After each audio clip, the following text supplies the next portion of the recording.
शिक्षा जगत के सभी समाचार आपको सबसे पहले मिले, इसके लिए सब्सक्राइब करें नमस्ते सर यूट्यूब चैनल और बेल आइकन को ऑल पर जरूर से प्रेस करके रखें। सबसे पहले हम उन शहीद किसानों को हमारी श्रद्धांजलि अर्पित करते हैं, उनको नमन करते हैं जिन्होंने 12 महीने से ज्यादा लंबा संघर्ष करने के दौरान इस जंग को जीतने के लिए अपनी शहादत दे दी। उन शहीदों को, शहीद किसानों को नमन है। उन किसानों को जिन्होंने लंबा संघर्ष किया और ये विजय हासिल की, उनका बहुत बहुत साधुवाद, धन्यवाद, आभार। ये लड़ाई और ये जीत, लड़ाई किसान ने लड़ी, अन्नदाता की जीत हुई, धरती माता की जीत हुई, भारत माता के सपूतों की जीत हुई। मोदी जी और अमित शाह का अहंकार हारा, उनका षड्यंत्र परास्त हुआ और आज हम किसान के साथ खड़े होकर के जो विजय दिवस मना रहे हैं, ये उस किसान की जीत है, उसकी मेहनत है, उसका संघर्ष है, जिसने कभी भी हार नहीं मानी। हमेशा हमेशा जब जब भी उसके ऊपर अत्याचार, अन्याय हुआ, वो और ज्यादा ताकतवर बनकर के इस देश में लोगों को पेट पालने के लिए अपने काम में जुट गया।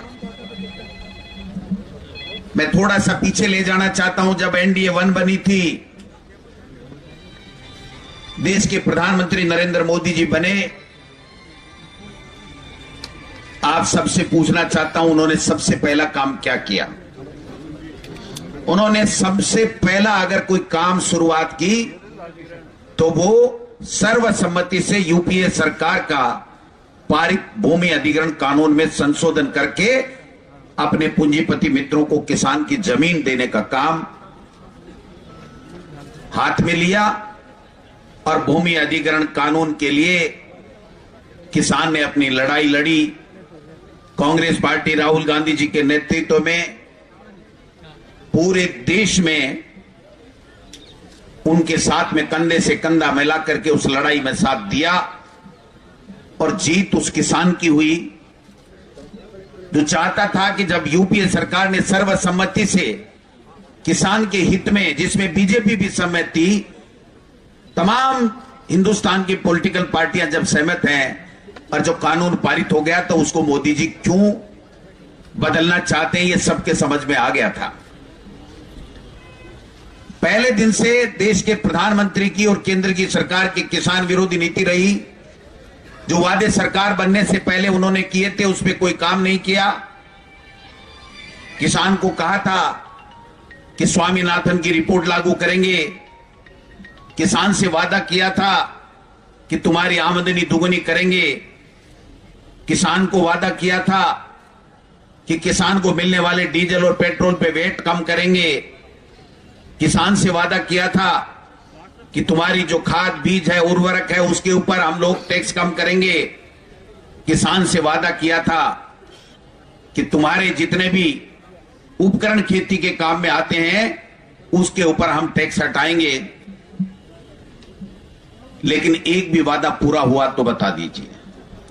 और जब सोना के शौर्य के पीछे छुप करके और जब दोबारा वो सत्ता में आ गए, तो एनडीए 1 के अंदर रची गई साजिश, जिसके तहत किसान की जमीन के साथ साथ में किसान के जमीन में होने वाली पैदावार, उसकी उपज, अनाज के ऊपर कब्जा करने की साजिश के तहत बड़े बड़े उद्योगपतियों से चुनावी चंदे लेकर के बंद कमरे में किए गए वादे के मुताबिक उन्होंने वो 3 काले कानून हमारे किसान के ऊपर थोप दिए, जिस तीनों काले कानूनों की किसान ने कभी कोई मांग नहीं की। ये जो तीनों काले कानून लाए गए, न लोकसभा में कभी किसी जनप्रतिनिधि ने मांग की, न राज्यसभा में कभी किसी ने मांग की, न किसी भी राज्य की किसी भी विधानसभा में किसी भी जनप्रतिनिधि ने, चाहे वो कोई भी पॉलिटिकल पार्टी का हो, उसने वो कभी मांग नहीं की। और न किसान नेताओं ने कभी मांग की, न किसान संघर्ष समितियों ने मांग की। केवल और केवल अगर ये 3 काले कानून किसी की उपज है तो वो मोदी जी, अमित शाह, उनकी सरकार, उनके चंद मित्र, जिनको किसान की पैदावार के ऊपर कब्जा कराने का षड्यंत्र, इस कानून को लाने से पहले चुनावी चंदे के रूप में उनसे प्रतिफल वसूल करके जो वादा किया गया था, उस वादे की क्रियान्विति उन्होंने 3 काले कानून लाकर के की। किसान ने कहा कि हमें नहीं चाहिए आपके कानून, नहीं मानी केंद्र की सरकार। किसान आंदोलन के बाध्य हुआ, आंदोलन की शुरुआत हुई। हमारे नेता राहुल गांधी जी और सोनिया गांधी जी ने कहा कि जब जब भी किसान के ऊपर विपदा आई है, जब जब भी किसान के साथ की आवश्यकता पड़ी है, कांग्रेस पार्टी और कांग्रेस और किसान का चोली दामन का साथ है, हम किसान के साथ में खड़े हैं। हम सब देख रहे थे, नॉन पॉलिटिकल कार्यक्रम था, नॉन पॉलिटिकल आंदोलन था, लेकिन हमेशा कांग्रेस पार्टी के हमारे नेता राहुल गांधी जी एक बात कहते थे कि किसान के साथ में बहुत बड़ा धोखा है, बहुत बड़ी साजिश है। मैं गारंटी के साथ कह सकता हूं कि ये कानून कभी ठहर नहीं सकता। इस कानून को मोदी जी को वापस लेना ही पड़ेगा। आप उनके वीडियो उठा करके देख लीजिए। उन्होंने ट्रैक्टर रैली की, पंजाब में गए, राजस्थान में यहां पर आए, किसानों ने बड़ा स्वागत किया, सत्कार किया। मकराना में लाखों लोगों की रैली हुई। हनुमानगढ़ गंगानगर के अंदर लाखों किसानों के साथ में राहुल गांधी जी ने अपनी प्रतिबद्धता, अपनी कांग्रेस पार्टी की प्रतिबद्धता दोहराई कि हम किसान के साथ में हैं, मरते दम तक, जब तक एक बूंद खून की हमारे शरीर में रहेगी, कांग्रेस पार्टी के तमाम कार्यकर्ता और नेता आपके साथ में हैं। कितना बड़ा उत्साह किसानों में आया, ऊर्जा मिली। विश्व का सबसे बड़ा आंदोलन, और वो भी उस अन्नदाता का जिस अन्नदाता के वोट से मोदी जी और अमित शाह देश की सरकार में आए, लेकिन सरकारों में आने के बाद में उसको भूल गए, उनसे वादे किए गए वो भूल गए। आज भी मैं ये कहना चाहता हूं कि ये लड़ाई खत्म नहीं हुई है।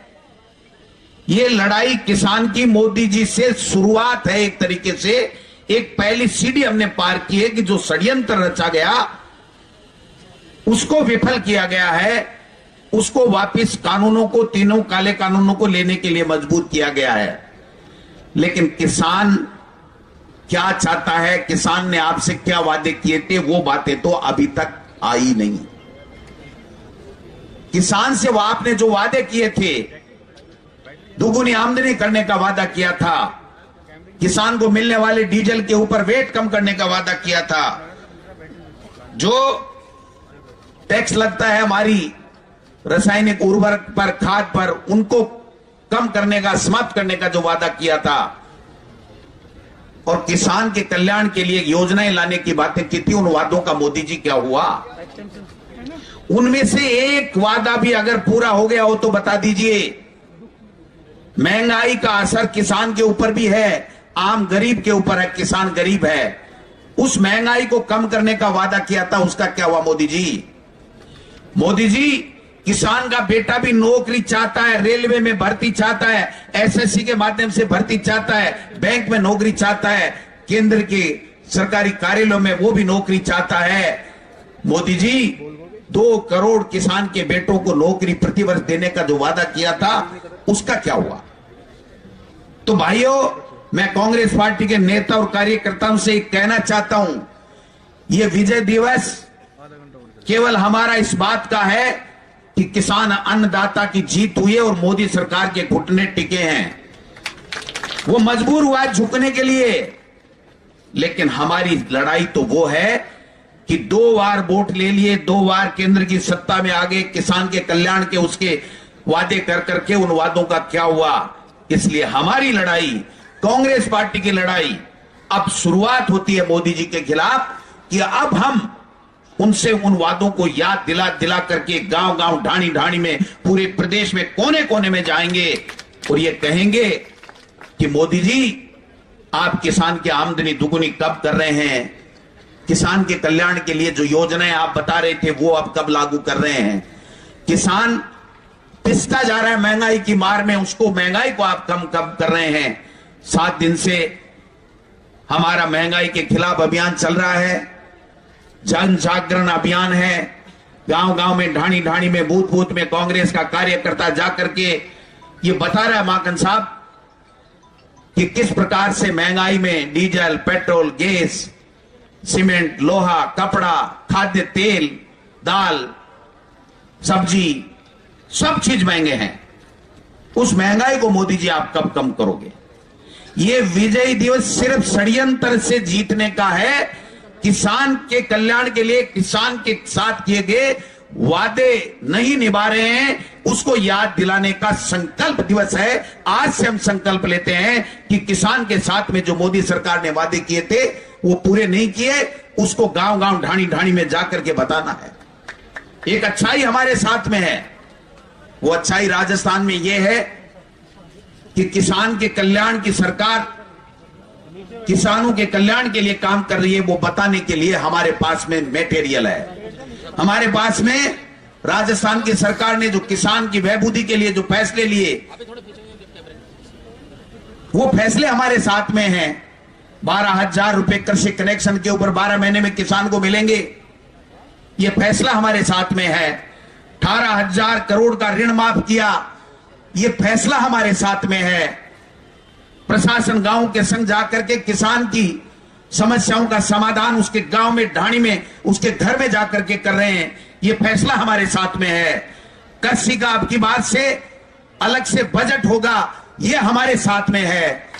हमारे साथ में हमारी सरकार, अशोक गहलोत जी का नेतृत्व और तमाम मंत्री और कांग्रेस के साथी सत्ता और संगठन को साथ मिलकर के माकन साहब आपके मार्गदर्शन में हम आज संकल्प दिवस के दिन संकल्प लेते हैं कि गांव गांव ढाणी ढाणी में जाएंगे, इस मोदी सरकार को पूरी तरीके से एक्सपोज करने का काम करेंगे कि ये किसान हितैषी सरकार नहीं है, आम गरीब की सरकार नहीं है, ये चंद उद्योगपति मित्रों की सरकार है।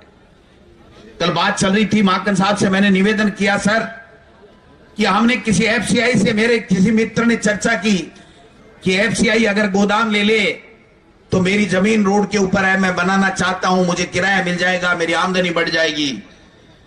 तो बहुत बड़े हिंदुस्तान के एक एफसीआई के अधिकारी ने कहा कि मित्र किस भ्रम में हो, एफसीआई के तमाम गोदामों का एमओयू आपके बड़े बड़े उद्योगपति मोदी जी के मित्रों के साथ में हो चुका है।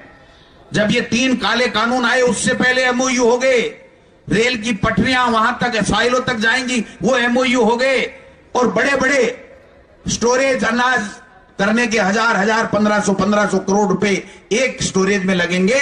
इस प्रकार के स्टोरेज पूरे हिंदुस्तान में बन रहे हैं।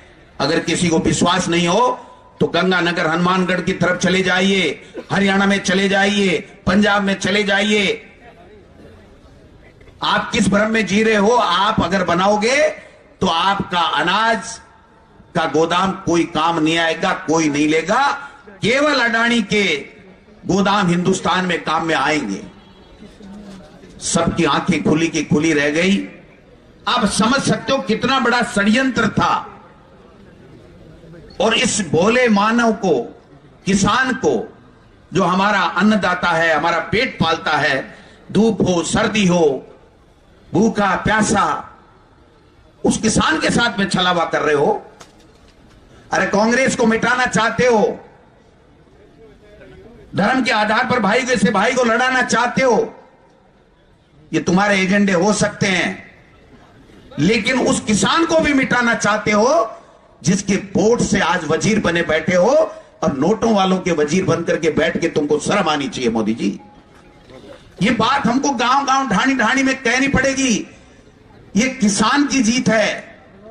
कांग्रेस की जीत तब होगी जब किसान को उससे किए गए मोदी जी के वादे वो हम अगर पूरे करवा देते हैं या फिर उनको सत्ता से हटा देते हैं, तब जाकर के कांग्रेस की जीत होगी। ये दिमाग में आपको और हमको रखना पड़ेगा। मैं ज्यादा लंबा चौड़ा नहीं बोल करके इतना ही निवेदन करना चाहूंगा।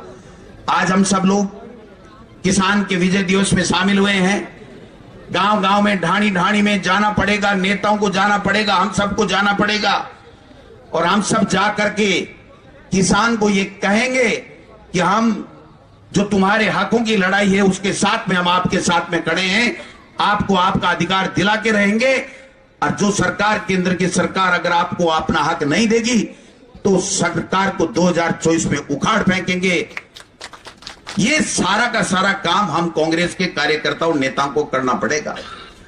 अगर हमने इसमें थोड़ी बहुत भी चूक कर ली तो इतिहास हमको माफ नहीं करेगा कि वो कांग्रेस पार्टी के सिपाही हैं ये लोग, जिस कांग्रेस पार्टी ने इस देश को लड़ करके, शहादत करके और अपनी आजादी दिलाई। ये वो कांग्रेस के लोग हैं जिनके नेताओं ने देश की एक और अखंड रखने के लिए, चाहे इंदिरा जी हो, चाहे राजीव जी हो, शहीद हो गए। उस कांग्रेस पार्टी के हम लोग सिपाही हैं।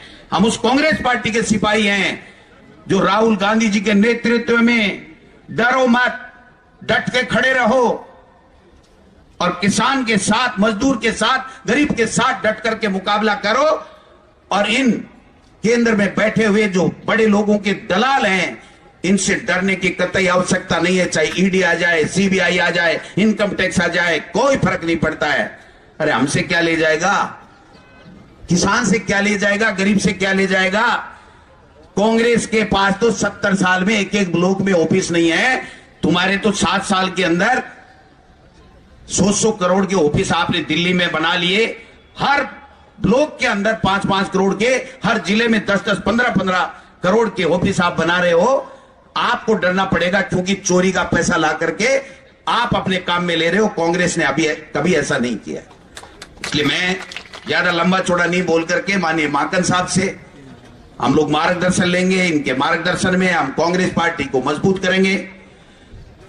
किसान के साथ कंधे से कंधा मिला करके हमारी सरकार की योजनाओं को गांव-गांव, ढाणी-ढाणी में पहुंचाएंगे। लोगों को ज्यादा से ज्यादा हमारी सरकार जो आपके आशीर्वाद से बनी है उसकी योजनाओं का लाभ मिले और केंद्र सरकार की गलत नीतियों से जो नुकसान हो रहा है उसका डट करके मुकाबला करें, जिससे कभी न कभी इनके होश आए। और अगर होश नहीं आए तो इनको सत्ता से हम सब लोग मिलकर के बाहर करें। इस संकल्प के साथ में हमको प्रतिदिन काम करना पड़ेगा। हम सब एकजुटता के साथ में, एक राय होकर के, एकता के साथ में हम लोग कांग्रेस पार्टी के सिपाही काम करेंगे। धन्यवाद। जय हिंद, जय भारत।